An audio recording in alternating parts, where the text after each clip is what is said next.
les ali bateau bazali infiltré na kati ya IDPS ba membre ya FCC misusu baza na kati ya IDPS autorité morale la bango pe to ebiye. Nous lançons un appel encore à M. Jean-Marc Kabound na bande na ye nandeko Augustin Kabouy. Il faut batika ko instrumentaliser ba jeune. Ça mon abiloko ekita ma desu kita Thomson kitata le peuple azolela. Azolela biloko to mati soit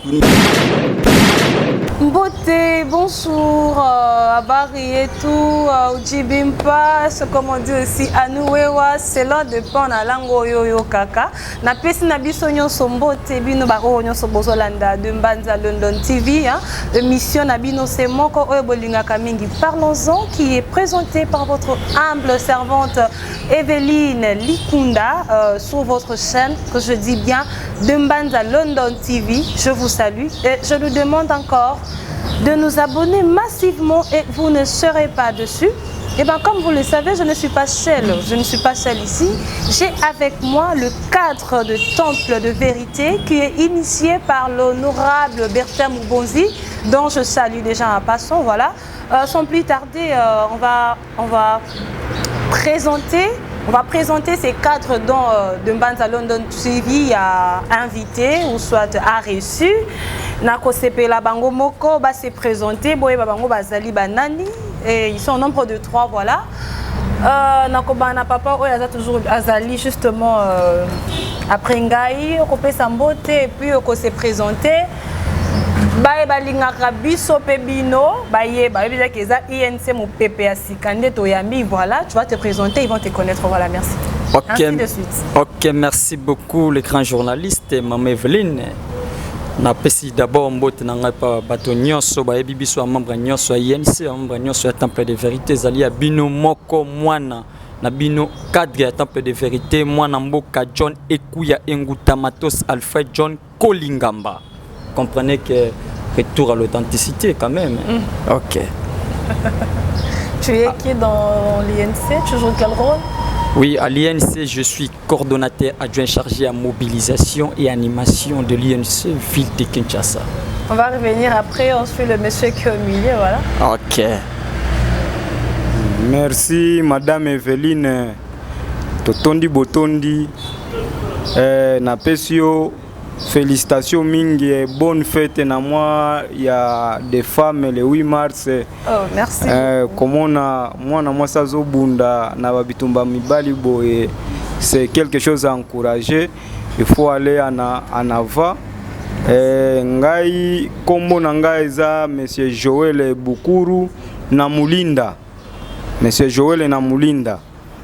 Toza ba cadre ya Temple de Vérité ya INC. Donc les membres ya cash. Donc Temple de Vérité eza face au Kinois. Il faut ba Kinois babando eba gestion ya mboka ezo tambola nde ndenge nini oyo baninga ya régime passé, il ne voulait pas rendre compte au peuple.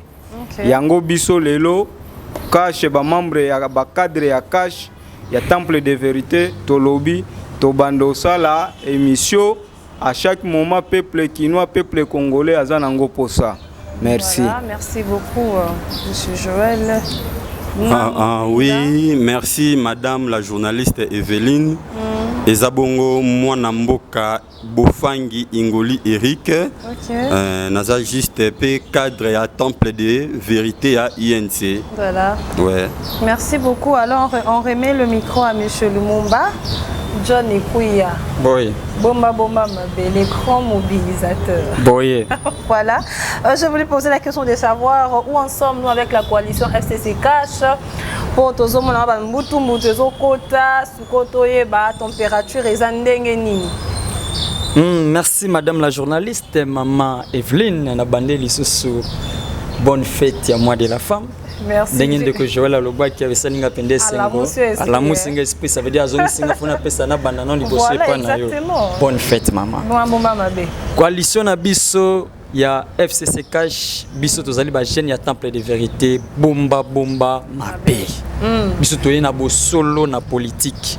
Pete ba kulutu na biso ba bakosaki biso mingi pe bakosaki peuple mingi basaki politique ko babengi politique ya bel okuta yango biso ba jeune elenge biso to ese na bosolo to kotombola bosolo na bakinwa nyonso bayeba bosolo nini eza koleka na kati ya politique ya mboka FCC cash ezali mariage moko ezokende nango malamu mais na kati ya famille nyonso ezalaka na mwa otobengaka bakwak ezanga te na libota nyonso obiso bakinwa abengaka mbutu mwa mbutu muke muke ezali mais FCC cash mariage j'aime ce qui ne veut kitoko. Objectif ezali le peuple d'abord. Le peuple d'abord. Ce que boni baninga na bino bosana bango mariage na bandi makabino te. So yanga pena yeba bino tant que ba militant ba combattant o bosana kati. Baninga on peut citer pas so bi bon mabe de l'UDPS mais crois pas c'est là. Et ils disent que les entre bango. Mais chose le plus important maman Veline Yosé Lingi. Biso tamboro bena bosolo. Biso tozali bana oyo ya papa na biso Vital Kamerhe le directeur du cabinet de chef de l'État na pesi mbotesi kazali biso soki bango bazali kondimate mais na miso zomonana babi toute action a une réaction, ce sont des effets qui comptent. Les lots tozana kati ya mariage les lots tozako tambola elongo moko mais biso na kati ya INC objectif na biso ezali nini ezali ya individualité ezali te pona ko finga bat ezali te po ya ko chola bat ezali te po ya ko yuka bat mais biso objectif na biso ezali ya peuple na programme na biso le président Vital Kamerhe so nazo pengtanga komone mingi ye mingi abisa biso na programme na ye o ezalaki ya biso ezalaki nini j'aime le Congo nous aimons le Congo biso tolingi Congo pe tokolinga ko bele Congo kino suka biso na kati na biso tozali uniquement pour na peuple tozapte pour na banungu na gauche droite mais toyebi ke ezali IDPS nyos tout ezali na ba dongolo miso o bazali na kati ya IDPS faut to ba vérité bomba mabe mama Veline ezali na ba dongolo miso mosusu bazali na kati ya IDPS o balingi peuple te o balingi kaka motema likundu o balingi kaka bango nde batikala kaka bango kaka bazala kaka bazwi seko na seko balingi kaka baninga mususu bapema te soki moninga kosala malamu bango azomona kaka mabe wana ezali obeba dongolo miso ezali IDPS mobimba te na kati ya IDPS mbo malamu bazali ezali na kati ya IDPS bato pe baza modèle na kati ya IDPS bazali na ko cité pe bakombo bomba mabe lokola ndeko na biso Cheikman Shaban azali exemple pour na IDPS mais ba misusu wana misusu wana soki misusu wana poka biso na yinse totanga bakomba batu teme so mama veut no poussingo pesinga kanda pe na ko tanga kombo na ye potolo babebo solo pota ke biso to bosolo bato baza badongolo misu lelo o bazali ko tambola mamu abanungu izeba ndeko na biso mususu mobali ya pembe to yebi yenda zali semer de trouble na makambo zo le kaiza mobali ya pembe nda semer de trouble makambo wana nyonso mobali ya pembe tika makambo mobali ya pembe tika makambo wana IDPS ezali ya Kondo Etienne Tshisekedi IDPS ezali parti o biso sotoyi ba papa na biso bakoko na biso babundaka pona IDPS wana ata biso lo tozana kata yeso na kata temple de vérité parce que c'est la démocratie mais ba papa na biso mbala liboso papa na biso na mona pantalon na ezala ya kopasuka banda ati aw na marche IDPS wana Kondo Etienne Tshisekedi ezali ba valet bato abunda pona ba valet yango biso tolingi ba valet o papa Etienne Tshisekedi wa Mulumba esika azali moli moni pe manakimia biso bilenge totikali na lito yo bundaki ya bosolo yango biso temple de vérité to continuer oya kotambola mabe atoza na cash atoza na FCC biso temple de vérité to biso bosolo en face. OK. Boye maman Veline. Voilà, papa Joël Namulinda. Oui. Ça Namulinda, j'ai bien retenu votre nom, voilà. Votre point de vue par rapport à ce que votre frère venait justement de dire, na coalition CC Cash papa na température au pesango nini. Température nini bozo kende lo lenge kani. Voilà, tango ba autorité na biso ya cash. À l'occurrence son excellence monsieur le président de la République Félix Tshisekedi na molonga ni na ye son excellence Vital Kamerhe tango bazwa décision ya oloba bango bazo prôner pona kimia mbutu ezala na mboka te yango bandima kosangana na bandeko ya FCC basala coalition tango basala coalition basala ngo na motema ya ofungwama pona intérêt ya peuple congolais image ya congolais oyo babebisa des années Congolais c'est à se sentir les sous pour ça ya ozala les sous Congolais à se sentir fier ya ozala Congolais. Mais en réalité ce n'est pas le cas. Sikoyo, oui, il est vrai que na libota nyoso kokoso ezanga kate. Ezala tana ba mariage et tout. Moi problème ezanga kate. Ezaneti mai ya ebale. Mai ya ebale, il y a des fois ba vague ezala kamakasi. À un autre moment, vague wane sali nini ekiti. Nakati ya lisanga na biso FCC cash. Ya baninga o mususu nano ba comprendre que non, l'état est arrivé, l'état du changement. Voilà le bien fondé même, il y a cash cap pour les changements. Maintenant, nous voulons cash toye na esprit ya redresser mboka. Baninga batiki mboka eza suspendi na rail. Nous voulons que redresser encore très lisusu etambola. Parce qu'on a minute otoza nango très déjà ezoleka. O nyoso déjà activé déjà na souci à changement, il faut amata. O yazo comprendre te autika la bongo.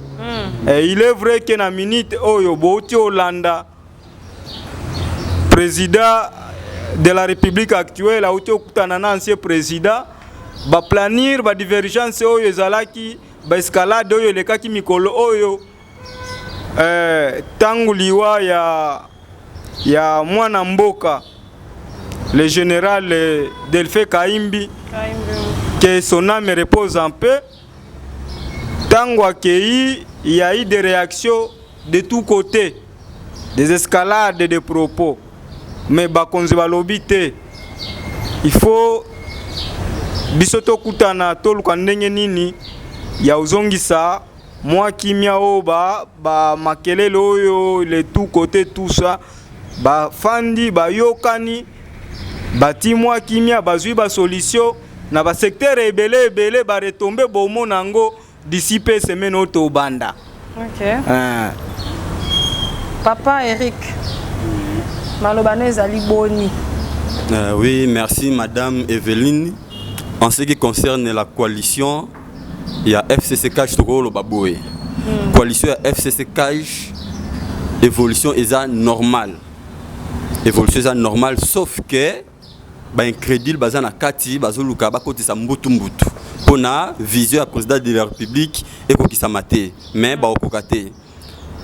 Balobi il faut tolanda idéologie à père politique na biso so otali ezala son excellence monsieur le président Félix Antoine Tshisekedi ezala son excellence président national na biso directeur cabinet à président son excellence Vital Kamerhe dialogue est normal. Alors normalement biso pe ba militant entre biso dialogue ezala normal. Avant-hier président honoré a kende ko rendre visite, c'est pas président actuel na sele. Ba se partager qui ba solo qui normal tindenge ba se séparer. Vous comprenez? Donc température est normale mais biso entre biso ezana batu moko bazana ba mission moko ténébreuse ko kotisa mbutu mbutu. Mais eloko wana to kolinga ngote. Biso to za na pona paix, temple de vérité lingi paix. Même Bible lobi en Jésus azali prince de la paix. Alors biso paix pour biso toi za ba chrétien, donc il faut promouvoir paix, to consolider coalition, to fragiliser ngote. Et le bas président Nabiso honorable Bertin Mobondi que nous consolidons la coalition et non la fragiliser. Alors pour na makamotal IDPS n'ingote ko le cas dernièrement na 10e riwana alors pour na biso temple de vérité tozo déplorer en makasi wana ezali o bakonzi wana basala ki wana bandeko wana bakonzi basala ki IDPS wana ba cadre IDPS ezali na ko qualifier comme immaturité politique. Vous comprenez? Dans un pays démocratique, IDPS est parti démocratique. Surtout démocratie, c'est grâce à IDPS. Kondo Papa Etienne Tshisekedi personnellement place Azali, ndem ta selpo démocratie ko tanamboko. Donc il va acte de bisopé, il faut ça na lien na donc ils en lien na démocratie, ba violence on est vraiment importante. Tout ça na tina na ngote. Ce n'est pas ce que le peuple attend, le peuple azos de la ngote. Vous comprenez? Le peuple azos de la changement, oyo cash azalango comme vision. Voilà ce que je peux dire. Merci, on remet le micro à papa monsieur Lumumba, pardon. Nenga ke kotu na nsusu motu na moko. Boye. Tout ça soit kana kati ya opposa pe actualité zo le kamigo so to yebi likamoti ko le papa ndeko na bino ya coalition na bino ya UDPS. Boye binde makamon so le kakuna papa pona yo acte oyo s'est passé en général d'abord. Prenons d'abord ce qui s'est passé. Il y a des combattants na bango, un secrétaire, il y a des senga de mission, tout ce qui s'est passé. Au koki koloba nini soit conseil ni ko pesa na baninga wana bazobunda parce que dans bitumbezanga katembo tout mutezanga ngate na famille mais ouais bango comme ko bimati na libanda babomba kasi to koma ko bima boye ko bunda tout ça okoloba nini pona yango eloko tozalia wa mama Eveline bomba mabe fo bosolo bakino nyonso baye babosolo oyo ezoleka na UDPS biso nyonso esali biso pasi pena mawa comportement ya secrétaire général na comportement ya ba militant ya UDPS biso attaque temple de vérité attaque bilenge toki jamais ko encourager violence biso toki jamais ko encourager violence objectif na biso pour lelo UDPS bako sénateur UDPS azali motoyo azali ba bien kamomemi maki président Félix auti na kati wana na kati UDPS wana yende lelo exemple nyonso ya malamu fait bandano na UDPS pour UDPS nde mtazali lokola papa na minute asimbi masolo faut azala exemplaire devant batu nyonso mais to monique UDPS ba militant na ba au cadre comportement azali ko afficher biso temple de vérité to condamner ngo penza to boyi yango to lobi non to jamais ko accepter tout monde lisusu biloko eleki na kati ya UDPS se répéter vraiment biso to boyi yango penza na motema moko du fait oh man ye moko nanu je me demande mais quand et pas bino pesa la kato ke boto ebi ke no bato bazole la misala bazole la boye pour na niveau wana vraiment. Et puis, il y a le monsieur, le secrétaire général en question.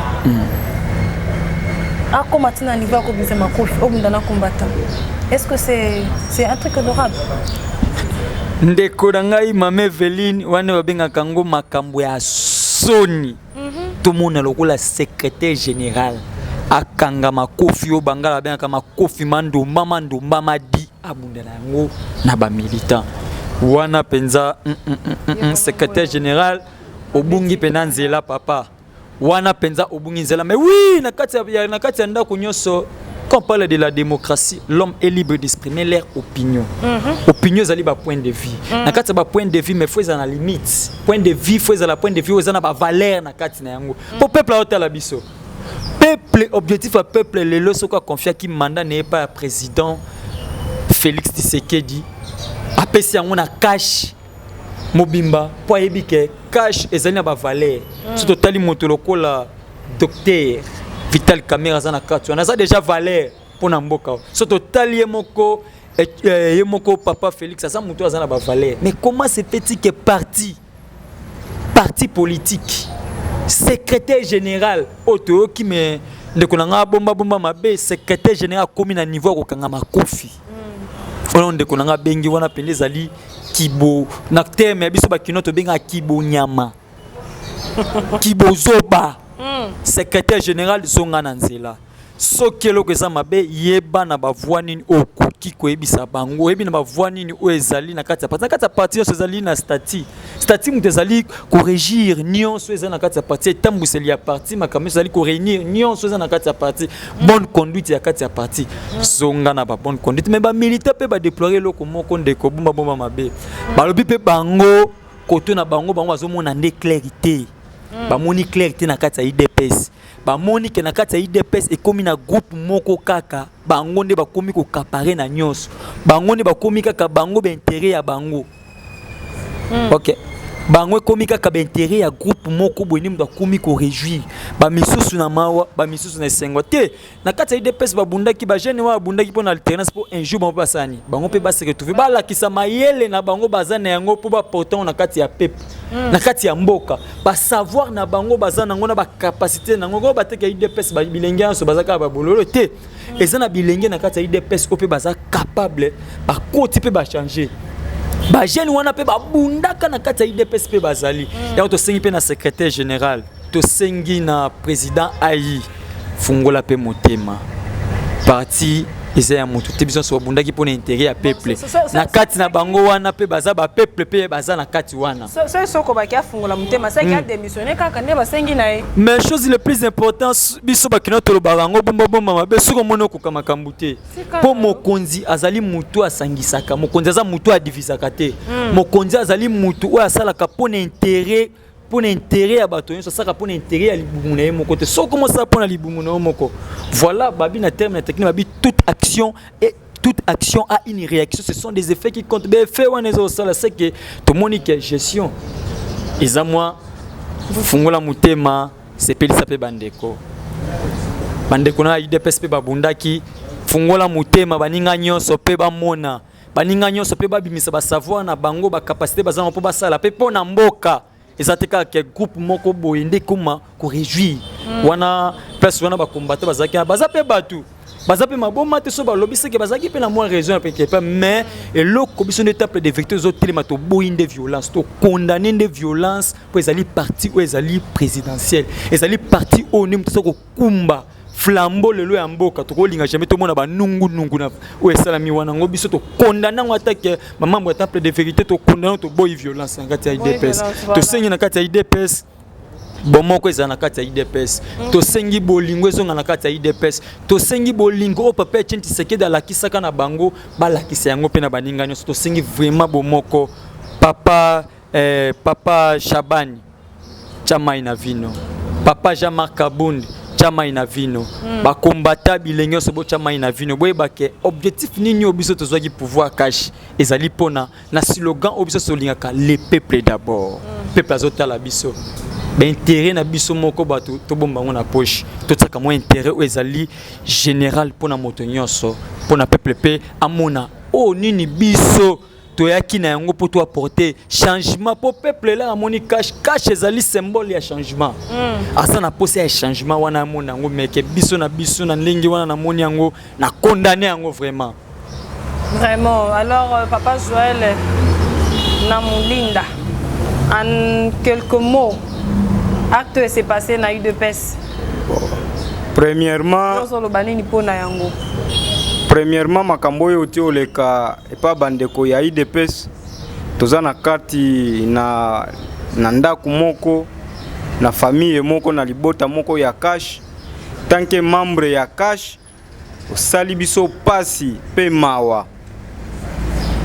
Tu sais madame, dans chaque action na ba makambo ya ba violence epargnaka mutu moko te. Violence eza eloko moko ya uprone te. Il y a des canaux officialisés na kati ya IDPS, na kati ya ba statut na bango, na kati ya ba règlement na bango. Avant ya oleka nanu na ba étape ya ba violence, il devrait épuiser d'abord ba procédure légale. Ba makambo na bango wana ibanda lelo te. Si encore vous avez des mémoires fraîches, vous vous souviendrez avec moi que babunda lisusu masasi ebetama na ba moi oyo te oleka ba policier ba donc kunezaki donc catastrophique. C'est le moment que nous tous on avait souhaité que ba fande autour ya mesa batia makambo nyonso oyo zo ronger bango balukela ngo solution, parce que na lopoto balobaka le linge sale se lave toujours en famille. Nous sommes un parti au pouvoir. Cash, bisonde tozo kamba. On n'est plus dans l'opposition. À un certain moment qu'il faut montrer des biceps, non. Soki bandeko bazo telemela Auguste Kabouye. Na Jean-Marc Kabunde. Parce que ce n'est pas de notre culture. Il y a qu'à individualiser, débat, tout ça. Nous, dans l'INC, on n'aime pas comme ça. Na ba famille nyonso mikakatano ezala kame balukaka toujours solution. Jean-Marc abanda lelote, Kabunde pe abanda lelote. Ce sont déjà que moi je qualifie de semeurs de troubles. Ah bon? Oui, parce que bangonde batu baye na kaka na kati ya cash. Eza makambo eza réel. cette fois-ci yango wana makambo bango moko nguna abimeli bango bakoma obunda bango moko désordre oyo zola kisakeno baza bambuma mabe.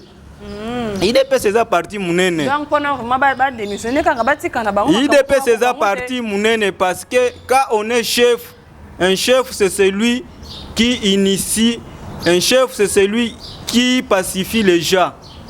Un chef c'est celui qui réconcilie les gens. Maintenant un chef ne peut pas être un diviseur. Mais quand tant déjà tozo mona bango baza batu te. Yango o déjà ba militaire bazo senga ba démissionner. Si on est incapable, tu ne peux que rendre le tablier. Et pas ya ba oyo bazana makoki ya osangisa batu. Yango nga na lancer un appel très vibrant au président de la République comme garant de la nation et de l'unité nationale. Et comme président ya IDPS investi par les congressistes. Azonge la flambeau naye ati akimia na kati ya IDPS a dégagé tous les oiseaux de mauvais aiguilles. Ati ya bango libanda, ati ya mopepe ya sika. Na IDPS ya bakulutu o baza na ba valeur baza na kati. Tous ces cadres là, le Peter Kazadi, le Chakme Chabani et les autres j'en passe. Il y a beaucoup de valeurs qu'on peut donner la gestion à IDPS pour l'intérêt à parti et pour l'intérêt de Yamboka. Nous lançons un appel encore à M. Jean-Marc Kabound, na bande naye, nandeko Augustin Kabouy. Il faut batika ko instrumentaliser ba jeune. Bango baza ba konzi, il faut baluka ndenge nini ya utia kimia na kati ya libota. Ok, monsieur Eric, vraiment en un mot, tout ce qui m'a dit Ngonga. Point de vue, ni par rapport à ce que les Canadiens de pêche entre Bango et secrétaire général et combattant à Bango. Voilà. Point de vue, Nanga Ezali Boye. Pour la Macamozo, les Canadiens IDPS. Au moment où na minute yo wana ezali neti ko s'opposer na vision ya chef de l'État. Vous comprenez? Pour ce tali le public et Zoloba. Président de la République a va voyager trop. Azo voyager trop Libanda Mboka. Vous comprenez? Or, parmi les objectifs au président Azo voyager Libanda Mboka que non à valoriser peuple congolais Libanda Mboka. Pele valeur na biso na Libanda Mboka et comme ezoami to comme valoriser par rapport à nek tozaki na régime akala. Alors, tant Libanda Mboka ba omona susu ba image abou ba lobanine. Ba congolais ba baté que non bana IDPS ou bien na courant ya Kabundi ou bien boye ba congolais na biso tout ça inclus na kati image na biso et baby donc qui a BBC projet vision ya chef de l'État na ba démarche azo sa libanda mboka vous comprendre violence est important quand le côté alors ndenge ba militant misusu ya IDPS on a déclaré que non Kabunda a démissionné tout ça pour nanga il n'a pas raison hein. Ils ont raison. Ils ont raison. Oui, ils ont raison. Voilà, quand on était content de courir derrière le temps, nous allons rentrer chez M. Lumumba. Il va nous dire ils allaient à intervention de mon comme Tozo Salango. Pour nous avoir des personnes que son excellence, je le nomme Kelele, a démissionné parce qu'il ne sait pas bien faire son travail. Parce que ça, l'emmerde Mende. Ndeko nangai. Ce qui premièrement motuno tuningai et pesinga na posé à Roseka. Bande kona biso ezali ce n'est pas yango eloko nga nazo koloba. Bande kona biso IDPS bobongola motema. Ce n'est pas l'IDPS. Ezali na kati IDPS to yebi ba vérité mosusu. Bomba mabe. Faut koloba bosolo. Et komitango ya bosolo. Bosolo yi. Tout le monde ni papa lo. Ezali ba membre autobisa na kati ya IDPS ezana batu mususu bazali infiltrer na kati ya IDPS. Bomba. Mabe. Na lobato na lobate. Loba papa. Ezana membre mususu bazali infiltrer na kati ya IDPS. Et biso déjà balobi l'homme prudent voit des mal de loin. Tout le monde déjà la musique. Bateau bazala qui ce n'est pas les gens de l'IDPS, les ali bateau bazali infiltré dans kata IDPS ba membre FCC. Misusu bazana kata IDPS, autorité morale la bango pe to ebiye. So mote foi to tangi pe komone. Ndeko bongo la motema. Président Ayi. bongola motema era bosole komi ozo senga menda zonga Lambert menda zonga na place wana Lambert mendo je nomme Makelele aza moto bla bla bla bla te je nomme Makelele azali toujours la ligne azo respecter ligne azali porte-parole ya gouvernement rôle la porte-parole ya gouvernement ezani makambo ko lekaka na kati ya gouvernement ndia osani akoloba azate ke mutu alokote mo akoma bolingi akoma ne porte-parole la police yemoko na la police yemoko na ntango akala zaki na mutu moko porte-parole la police yemoko akota kati na ministère akata biso babenga ngande ko Joel babenga ministère wanani we kataka batu ba internet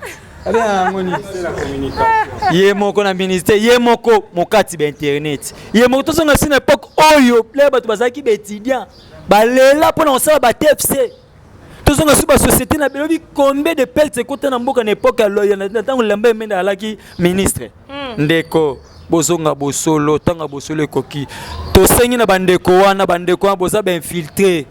Vous n'êtes pas de l'IDPS. Mais ceux qui vous appellent à l'IDPS, bon, la moté mandeko, on les a moté mali kundu, ndeko je nous makele azosa mosala oyo ba pesi azana ligne oya gouvernement. Azate na ligne wa bimalibanda, azonga na gauche, asala boasa bete, azali moto azotambo na sembo, moto azosala pone sengo, o etali pone intérêt.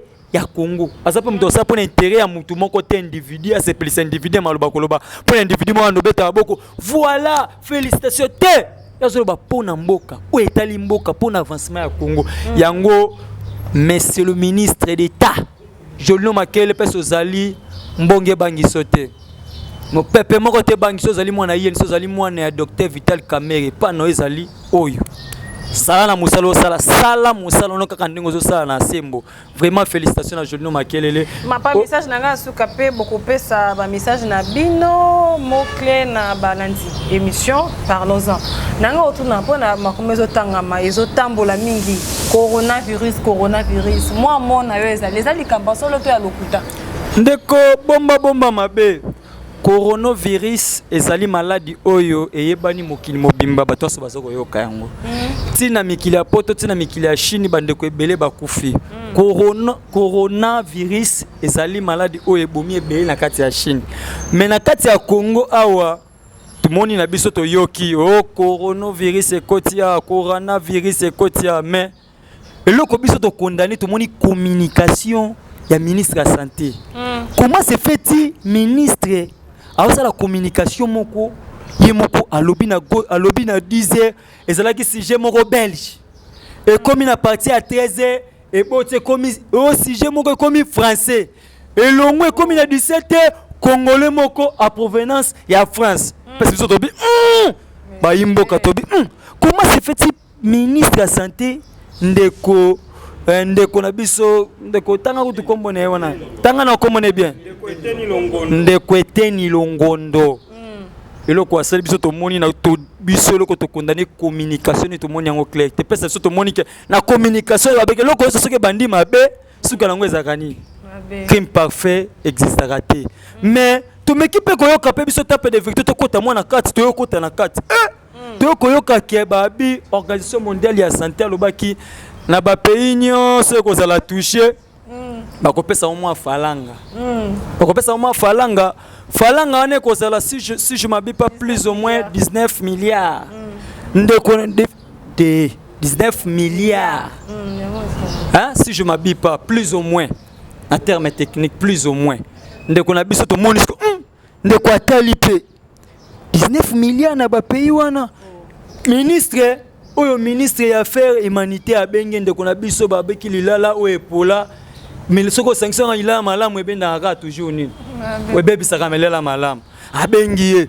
ndeko yoki kuna te balobi ke ba penso eza toucher nini ekozwa boye penso eza toucher kozwa boye ye patala c'est que ne lokoyo ngapeso na beti yango c'est que moi eloko moko kota na poche na sans biso to qualifier ndenge biso to qualifier yango mais tolobi ke coronavirus eza maladie moko ezali mabe makasi peso mais eza plus que grippe plus que grippe na niveau moko ya masekité bomaka na niveau ya masekité mais soki pana biso ba yimboka na façon ya communication na to moni yango louche to condamner na communication to moni tozana poste clair ya dossier wana. Voilà mona oya suko ko sosa mono so ya bandeko bo lobi nini pona ba baza kolanda biso mot clé ya bino ba cadre ya temple de vérité na batno so balanda ki émission e bandeli ndenge to koma na suka mona bino suka ezalini. Voilà par rapport ya émission ya temple de vérité face au Kinois biso tozo lancer message ba gera kamboka na barimere te. To lancer message pas ya peuple congolais na peuple kinois en particulier bolanda biyoka yoka te. Les gens habilités à opérer ces informations et à gouvernement et à les autorités habilitées par rapport au yandeko ministre de la communication au bazo senga mutu ya mende zonga donc eza neti oibisa ba peuple ya Israël ba oyo bazaki na buumbu na Egypte bakomaki na nzela keno ba oyo bande osenga keno bazonga lisusu na buumbu. C'est très grave. Tant que menda bande loba il occupé a mis pesa qui déjà ba poste belé ministre de la communication pour le président, ministre de la communication à ministère ya yemoko, ministre de gouvernement, ministre de la police, ministre ya forces armées.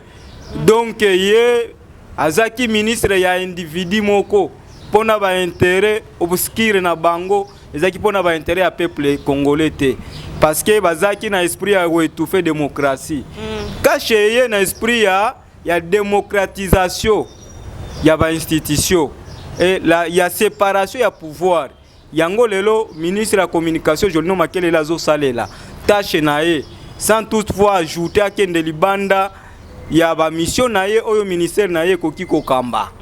Yango tant que ministre de la communication, il est là pour donner le compte rendu des conseils des ministres. Et ce que le conseil des ministres arrête comme décision, on lui donne pour donner le compte rendu au peuple congolais. Voilà, par rapport à ça, ce qui est si comme moi, likambo, et zotambula moi mukete, tosenga epe pape ya ministre de la communication a amélioré façon nae ya communiquer et na banzi keno azana nzela malamu abangelo côté les chers à boire la caravane passe ba onyoso bazo sala bongo eza groupe moko eza instrumentalisé pona kotia ba kaka na kati ya lisanga ya cash mais na cash on est outillé, on a été préparé pour gérer. Par rapport à ce qui concerne virus coronavirus, nga nazo condamné sortie médiatique à ministre ya santé. Quand on est un homme d'État, on ne t'entonne pas. Avant de donner l'information, il faut se rassurer que non, on collecte les données, il y a des experts, avant de lancer ango na miso ya peuple. Tangu ya sala sortie na ya liboso, abande au tantonné, oh, c'est un sujet belge. Après quelques heures, oh, c'est un sujet français. Après quelques heures, c'est un sujet congolais. Tout être humain normal averti, il ne peut que douter.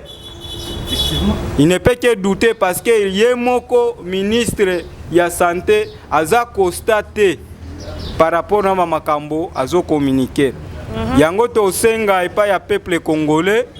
Soki ndenge tozolanda na libanda amboka coronavirus wana ndenge zo boma jusqu'à présent, c'est la Chine qui était le premier pays. Aujourd'hui ça devient l'Italie et le continent européen en général. Tosenga peuple congolais a observé ba mesure oyo ba mesure o ba expert ya santé bazo pesa. Il faut tout respecter ma mesure, on a tout observé ango d'une manière que tout est bandenge nini ya ko s'épargner na ba malade wana pour ce qui est ya nini pour ce qui est ya tantonnement ya ministre ce qui est à lancer ce qui réellement virus wana c'est koti ce qui n'a ne koti te soki ya lancé yango d'une manière en divagation pona ke va benda mbongo paquet oyo l'OMS atiaki en marche.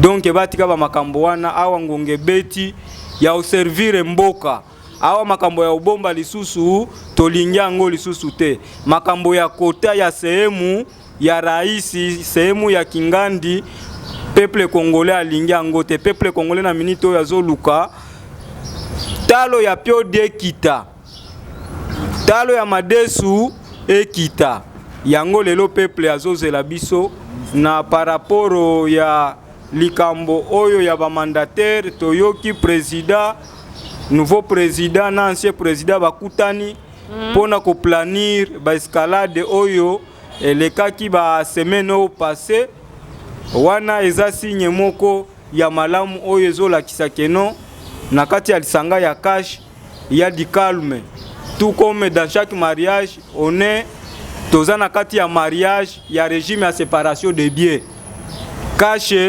azana na ndenge na bango ya okamba structure na bango biso pe na na FCC pe baza pe na ndenge na bango pe ya okamba yango na mariage mwasi ayaka na mobale ayaka bauti famille mibale différent mais kasela netienne mwa kokoso ezalaka mwa boyokani ezalaka mais biso na cash toza na régime à séparation de biens biso toza le peuple biso na FCC toza na régime ya séparation de biens biso na cash ezande le peuple d'abord mabumuna biso sima. Voilà, merci beaucoup monsieur Joël Namulinda, nous courons derrière le temps en tout cas.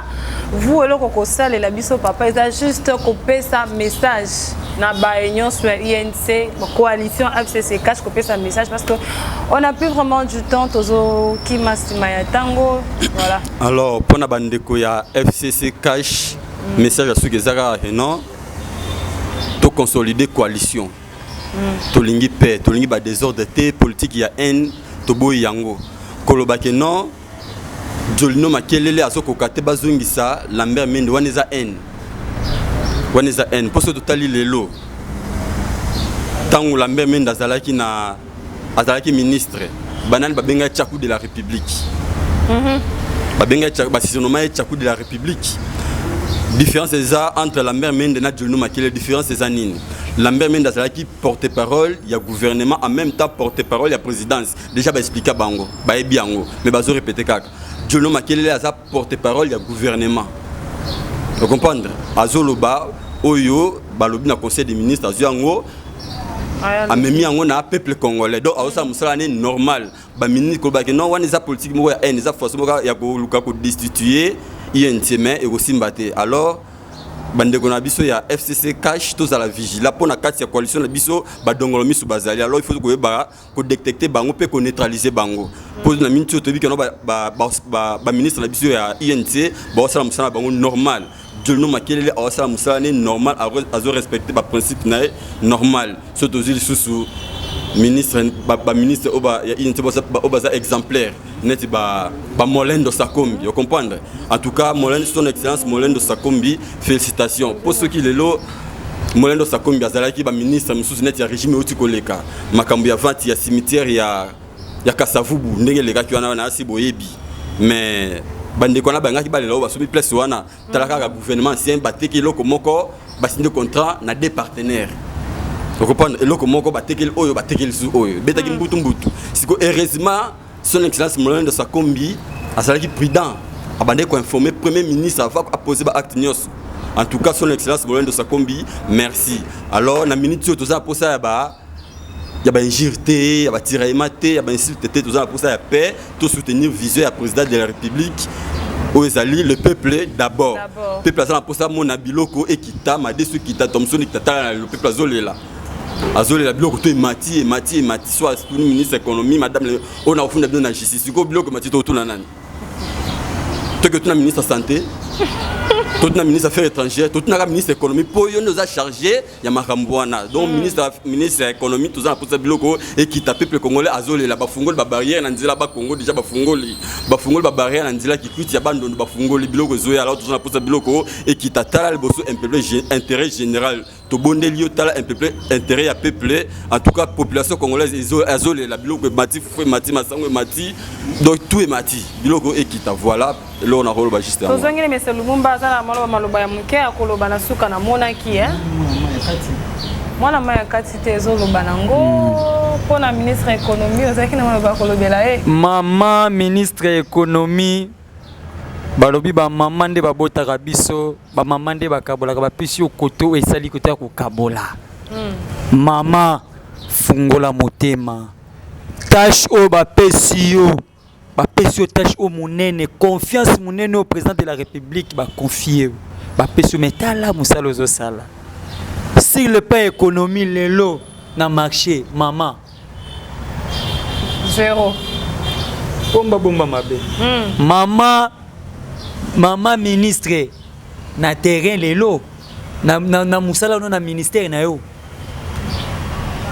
minga olobezate to peso ka chance sala musala pour servir mboka ba peso pour servir mboka ba peso te pour vendre na bureau ba peso pour na lobby ya Congo vision na biso zali nini le peuple d'abord peuple ya sengi nini to sai to kotisa kati yango social na kati social ba pesio mama kotasho ba pesio eza tâche moko munene boloba ki la parité ba pesio te parité ngo yango mama moi de la femme biloko tala prix on est président de la république ako sa sou musala na yo ba nommé président de la république sa musala directeur de cabinet sa musala na yo mama cette fois-ci to ebisio boye longwa na bureau kita na terrain